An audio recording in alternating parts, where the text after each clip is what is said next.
بسم اللہ الرحمن الرحیم۔ ان کی صف بندی بگڑ گئی۔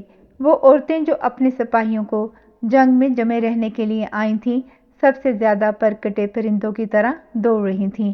پنڈلیوں سے اپنی چادریں اوپر کیے وہ ریت کے کنکروں پہ بھاگتیں تو پیروں سے بندھی پازیبیں بجتیں، کلائیوں میں پہنی چوڑیاں کھنکھناتیں۔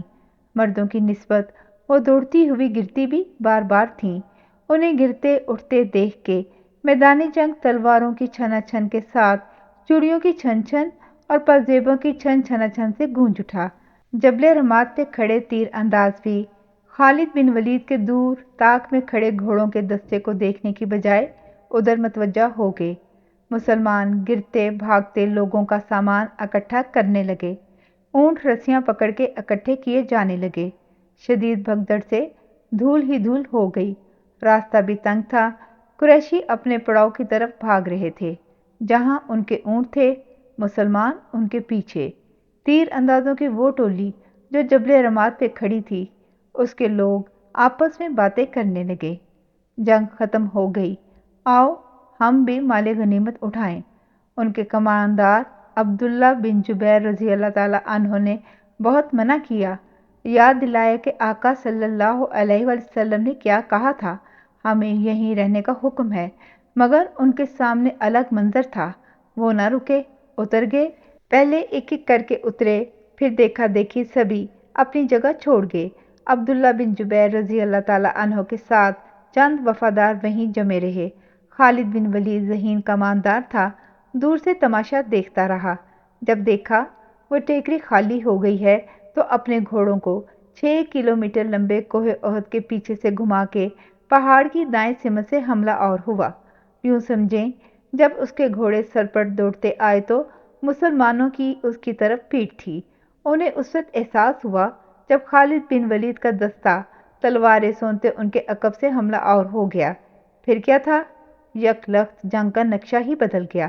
مسلمان جو بے ترتیب ہوئے قریشیوں کے پیچھے تھے، ان کے پیچھے قریش گھڑ سوار آ گئے۔ عبداللہ بن جبیر رضی اللہ تعالیٰ عنہ اور اس کے چند ساتھیوں سے جو ہو سکا وہ کیا۔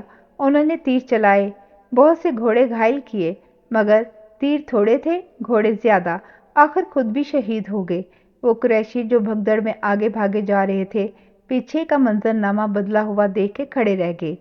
سیدنا حمزہ رضی اللہ تعالیٰ عنہ لوگوں کو ترتیب دینے کا حکم دے رہے تھے۔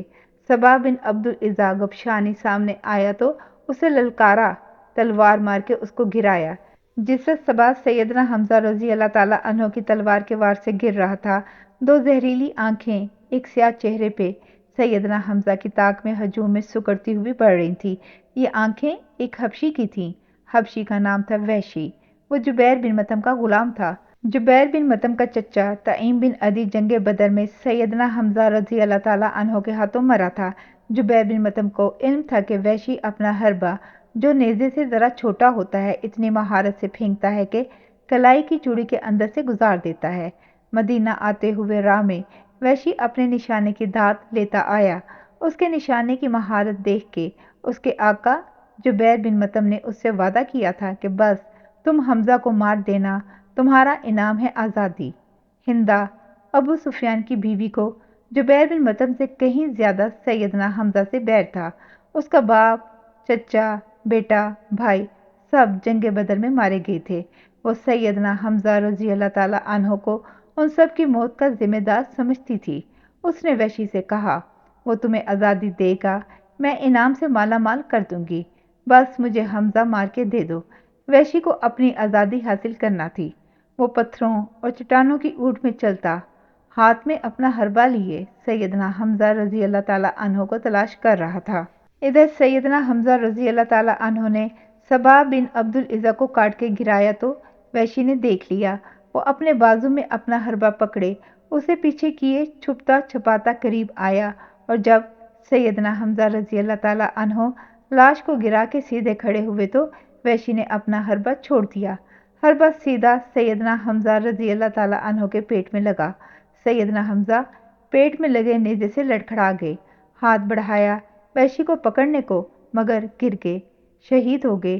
ہندا نے آ کے وحشی کو تھپکی دی۔ اس کے چہرے پہ عجیب وحشت آ گئی۔ وحشی کو اپنے بازوؤں سے سونے کے کنگن اتار کے دیے اور بولی جاؤ اس کا پیٹ کاٹ کے مجھے اس کا جگر لا کے دو۔ وحشی نے وہی وحشتناک کام کیا۔ ہندا نے سیدنا حمزہ رضی اللہ تعالیٰ عنہ کا جگر منہ میں لے کر کاٹا اور چبا گئی، پھر خود آگے آئی، ایک تلوار لی اور سیدنا حمزہ رضی اللہ تعالیٰ عنہ کے چہرے اور جسم سے اعضاء کاٹ کے ہار بنایا اور اپنے گلے میں پہن لیا۔ اس کی دیکھا دیکھی دوسری عورتوں نے دوسرے کئی مسلمانوں کے جستے خاکی سے ایسی وحشیانہ حرکتیں کیں۔ ابو سفیان دیکھتا رہ گیا۔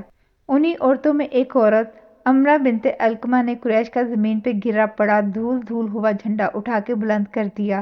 اس کی فوج جو بھاگی جا رہی تھی جم کے کھڑی ہو گئی۔ مسلمانوں کا پہلا پلان پوری طرح کامیاب رہا تھا، پھر ترتیب ٹوٹنے اور جبل رماد سے تیر اندازوں کے اتر آنے کے بعد جو ہوا، اس صورتحال کا کاؤنٹر اٹیک کے بعد کا پلان پہلے شاید اس لیے نہ بنایا گیا کہ توقع ہی نہیں تھی کہ آقا صلی اللہ علیہ وآلہ وسلم کے حکم کی عدولی ہو۔ پھر بھی مسلمان اب آقا صلی اللہ علیہ وآلہ وسلم کی حفاظت کے لیے دوڑے۔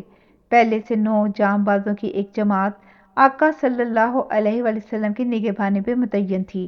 آقا صلی اللہ علیہ وآلہ وسلم نے نیچے جنگ کی بگڑی صورتحال دیکھی تو آواز دی، ادھر جاؤ۔